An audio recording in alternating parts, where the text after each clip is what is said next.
दीपक हमारे संवाददाता है। दीपक, आपके पास क्या ताजा अपडेट है? देखिए, इस वक्त जो पुलिस की टीम है और दूसरी टीम है वो वहां पर पहुंची है। स्पेशल सेल जो इस वक्त टेरर में काम करती है वो वहां पर पहुंच रही है, क्योंकि जिस तरह का ब्लास्ट हुआ है वो काफी तेज आवाज के साथ हुआ है अमिश। और इससे यह अंदाजा लगाया जा सकता है कि क्या बैटरी फटी है और या फिर कोई ऐसा धमाका, क्योंकि आज ही हमने देखा था कि फरीदाबाद में काफी भारी मात्रा में विस्फोटक बरामद हुआ है, जिसके बाद क्या कोई ऐसी साजिश का ताना बाना यहाँ पर बुना गया था। और इसलिए अब जो जांच एजेंसियां हैं वो एकदम सतर्क हो गई है। जिस तरह से धमाका हुआ, धमाके के बाद जो कारों में आग लगी है 3 से 4 कारों में, तो वो काफी चौंकाने वाला है, क्योंकि इस तरह का धमाका कभी भी हुआ नहीं था। क्योंकि लो इंटेंसिटी का ब्लास्ट नहीं कहा जा सकता, क्योंकि तेज धमाके की आवाज आसपास के लोगों ने सुनी थी। और इसीलिए इस जगह पर सभी यूनिट्स पहुंच रही हैं। कोशिश सबकी यही है कि जल्द से जल्द पता लगाया जा सके कि क्या इसमें कोई इंजर्ड भी हुआ है या नहीं। हालांकि फिलहाल दमकल की 5 से 7 गाड़ियां मौके पर भेजी गई हैं। अमीश, नहीं, मैं आपसे एक ताजा अपडेट ये जानना चाह रहा हूं कि हताहत कोई हुआ है? कोई जानकारी हमारे पास है इसकी, दीपक?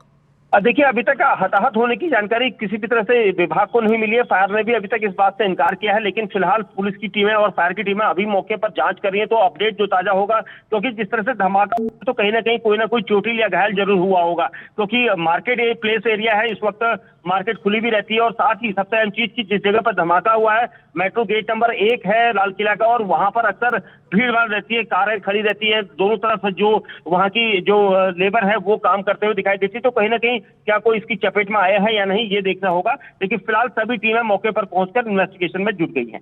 जी अमिश। अच्छा, दमकल विभाग से एक जानकारी आ रही है, इसको आप क्लैरिटी के साथ बता सकते हैं कि कार में विस्फोटक की सूचना मिली थी। अगर विस्फोटक की सूचना मिली है तो ये बड़ा है। आज ही फरीदाबाद में बड़े विस्फोटक के साथ 2900 किलो विस्फोटक के साथ एक डॉक्टर को पकड़ा है। बिल्कुल, देखिए, आज सुबह से हम लगातार फरीदाबाद में कवरेज पर थे। वहां पर भारी संख्या में भारी मात्रा में जो है विस्फोटक बरामद हुआ। उसके बाद जिस तरह से आतंकी साजिश को एक बड़ी फेल किया गया था, लेकिन यहाँ पर जिस तरह से धमाका हुआ है उसका कहीं ना कहीं से कनेक्शन, अगर ये एक बड़ा ब्लास्ट है तो उसको कनेक्ट किया जा सकता है। और सबसे अहम चीज, क्योंकि जिस तरह का ये ब्लास्ट है, ऐसे ब्लास्ट से पहले हमने कभी नहीं देखे थे। क्योंकि अगर कार में धमाका होता तो आसपास की कारों में आग लगना बहुत अच्छा, एक दीपक आप काफी टाइम से इस पूरे ऐसे धमाकों को कवर करते हैं। आपको धमाका किस चीज का लग रहा है? जो इंटेंसिटी थी वो क्या आपको लग रहा है ये धमाका एक्सप्लोसिव्स का है या बैटरी फटने का है या सीएनजी टैंक फटने का है?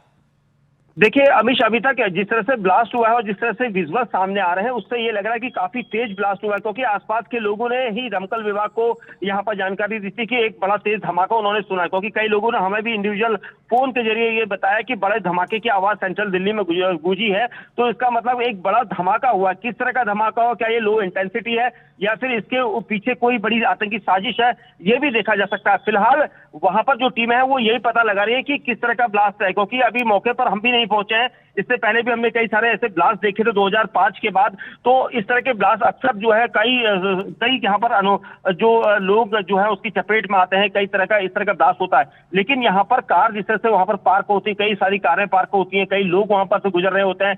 तो ये ब्लास्ट जिस तरह से हुआ है उसके बाद कहीं ना कहीं लोग जरूर चपेट में आए होंगे। हालांकि वहां पर मौके पर मौजूद जो टीमें हैं वो काम कर रही है, देख रही है। लेकिन अभी तक अच्छा, आप कह रहे लोग कुछ चपेट में आए होंगे, ये देखने वाली बात होगी, ये देखने वाली बात होगी। इसीलिए मैं बार बार कहता हूं, आतंक के ऊपर, टेरर के ऊपर राजनीति नहीं होनी चाहिए। उस पर तमाम पॉलिटिकल पार्टीज को एकजुट होना चाहिए।